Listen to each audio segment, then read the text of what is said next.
Enough about geology to argue with Wolf about this, but I know a man who does. He's an internationally renowned marine geologist, Professor Masaki Kimura of Japan's University of the Ryukyus. Yonaguni's been his special research project since 1995, and he's staked his reputation on it being man-made. If this has been made by nature, it is very difficult to explain this road.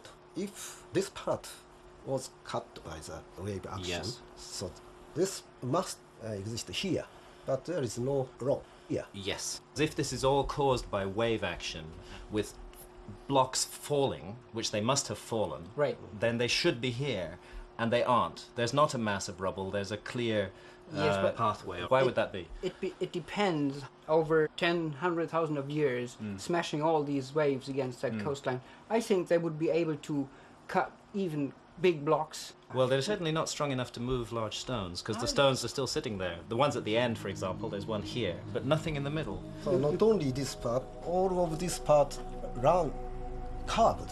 And completely clear of stone. The question why here's nothing, but here's something, this is interesting. That's the curious thing for me. Wolf's argument makes no sense to me, because if he's right, we'd expect to find masses of fallen stone on the path itself. In fact, it's free of debris.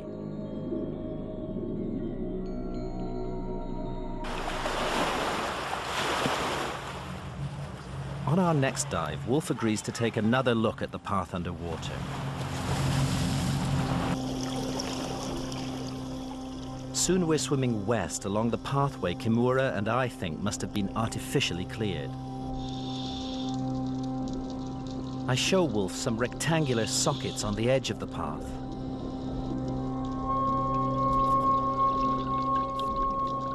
I don't see how they and other similar features within a mile from here could have been made by nature, as Wolf maintains.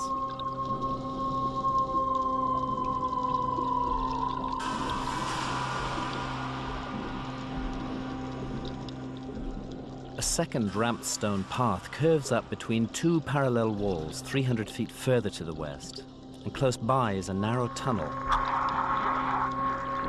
Let's pass through here.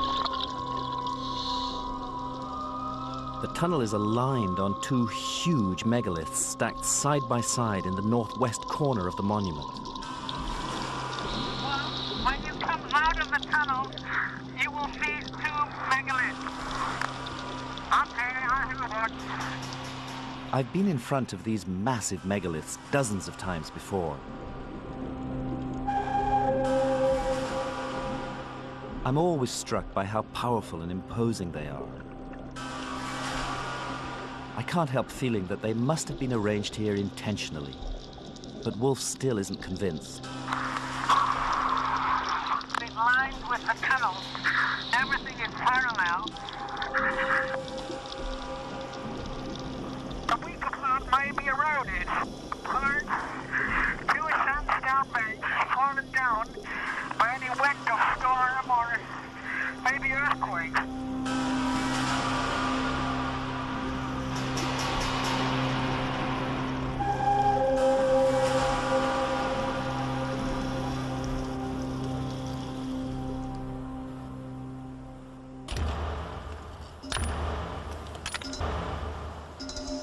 After the dive, Wolf wants to investigate the layers of rock above water. He goes climbing on the shore near to the underwater structure. We are here in the same sandstone which forms the monument underwater. We are trying to find pattern which show us the way of shaping this formation underwater. What is interesting is the monument shows monolithic structure a bit like this, consisting of layers like this being upright. These monoliths underwater are positioned in a sort of canyon. Two layers could have fallen down and stuck into this canyon.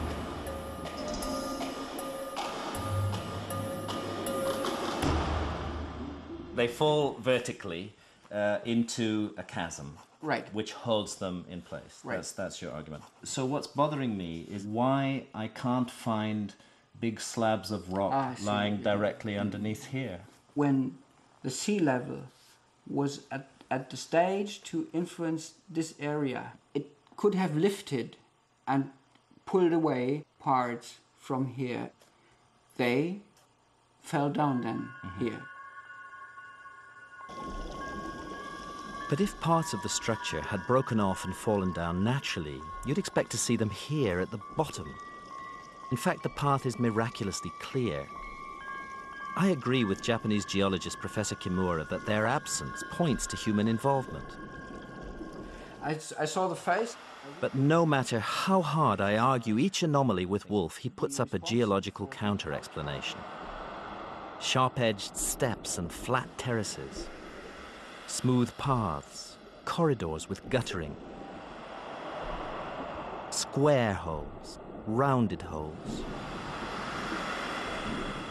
Intricate pools cut down into the rock. And finally, monoliths aligned on the opening of a tunnel. All these things, Wolf says, were shaped by local erosive forces and are 100% natural.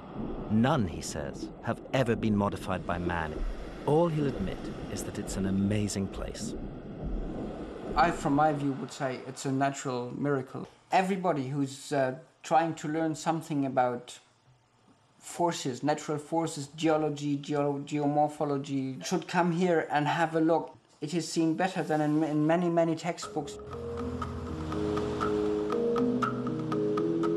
After days of diving and trying to convince Wolf, even with a professor of geology on my side, I realize that I'm going to have to explore other clues if I'm going to persuade skeptics that these structures point to a missing chapter in man's prehistory. I need to continue the search on land for signs of a megalithic culture that could go back to the end of the Ice Age.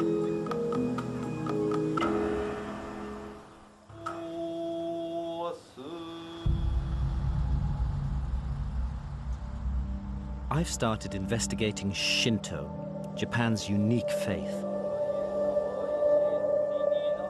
because I've discovered that an important aspect of Shinto is the worship of stone and large rocks.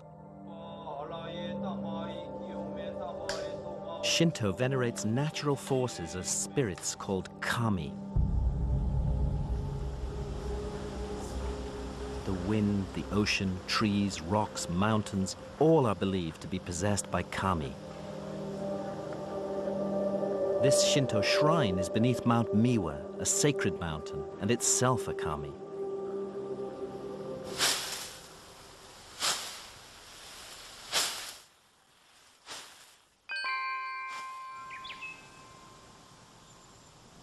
In ancient times, heaven and earth were not separate.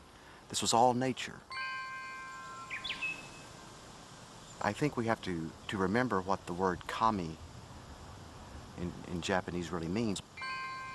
Kami goes back to a pre-Chinese character, pre-era of Japanese history.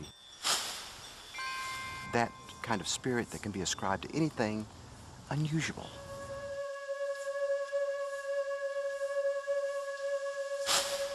But the biggest clue from Mount Miwa is that this prehistoric fascination with the unusual in nature led the ancient Japanese to modify great rock formations as iwakura, sacred godstones. They're revered and bound with sacred ropes. Some are entirely natural, others have been shaped by man. How long have megalithic structures like these been venerated in Japan? What they remind me of are some of the unusual arrangements of rocks that I've seen underwater at Yonaguni.